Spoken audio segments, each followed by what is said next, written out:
for this 37th and 38th Convocation of Acharya Nagarjuna University. I also welcome the Rector, the Executive Council.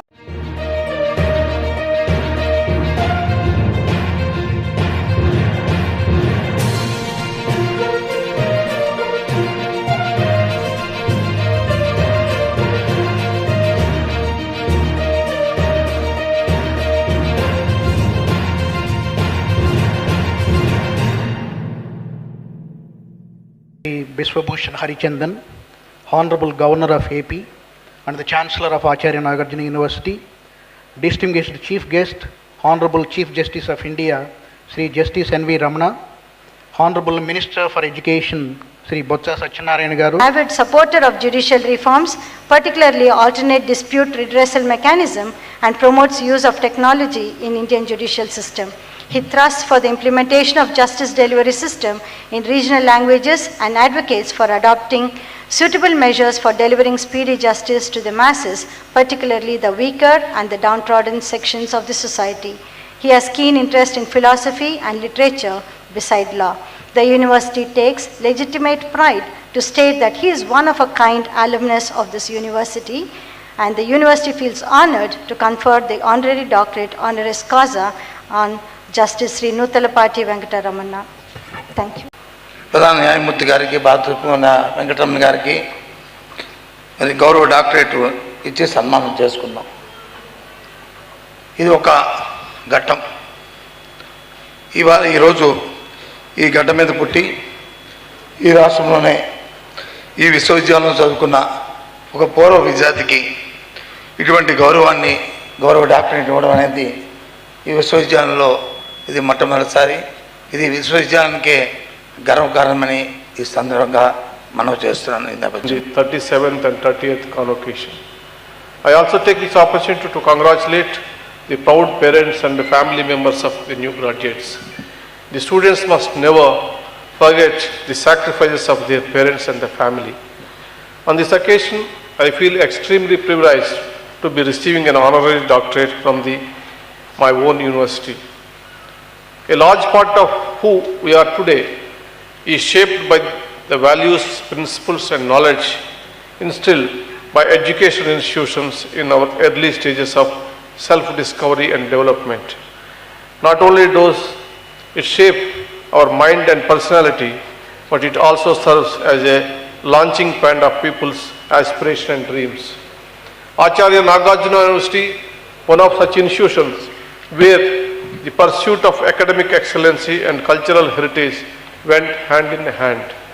The founders of this institution have taken a cue from the ideals and principles of philosopher, scholar Sri Acharya Nagarjuna in establishing and renaming this university.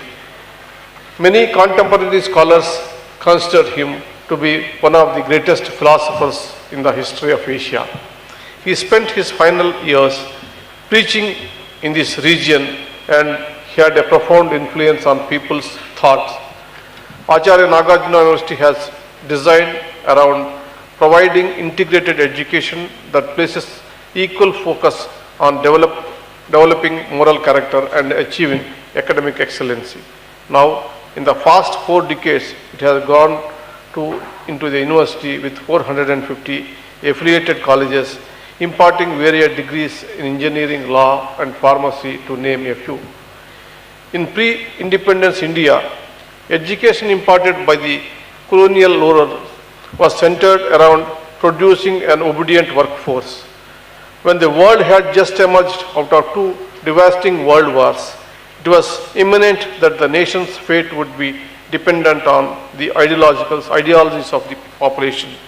Independent India needed a model of education which removed our colonial thinking and promoted national integration and creation of awareness. When the new nation was born in 1947, it already had a population of 350 million. We started as a preliminary agriculture country, replete with issues of social inequity, poverty and illiteracy. However, many statesmen believed that inequalities that exist in society could be eradicated by pursuing mission education. They believed that a holistic education would put a halt on appropriative and restrictive conventions passed on through generations. With social awareness and sensibility, general populace could move forward with a more inclusive attitude. As Nelson Mandela has once said, I quote, "Education is the most powerful weapon you can use to change the world," unquote. For modern independent India, education was not just a movement for self-enlightenment, it was a movement seeking social upliftment and economic revolution. This is why the Kothari Commission report in 1966 stated, "The destiny of India is now being shaped in her classrooms." This, we believe, is no more rhetoric. In a world based on science and technology, it is education that determines the level of prosperity, welfare, and security of the people. Therefore, it was almost important to focus on equal distribution of educational opportunities. Recognizing the need for access to education, the Supreme Court read the right to education into the ambit of right to life. Article 21A was subsequently inserted, mandating free and compulsory education for all children in the age group of 16 to 14. The ideal of education for all also found reflection in the fundamental duties and directive principles of the state policy. Finally, in 2009, Right to Education Act came into force. Coming to professional education in India, it was evident of professional institutions in independent India which provided accessible education to all classes.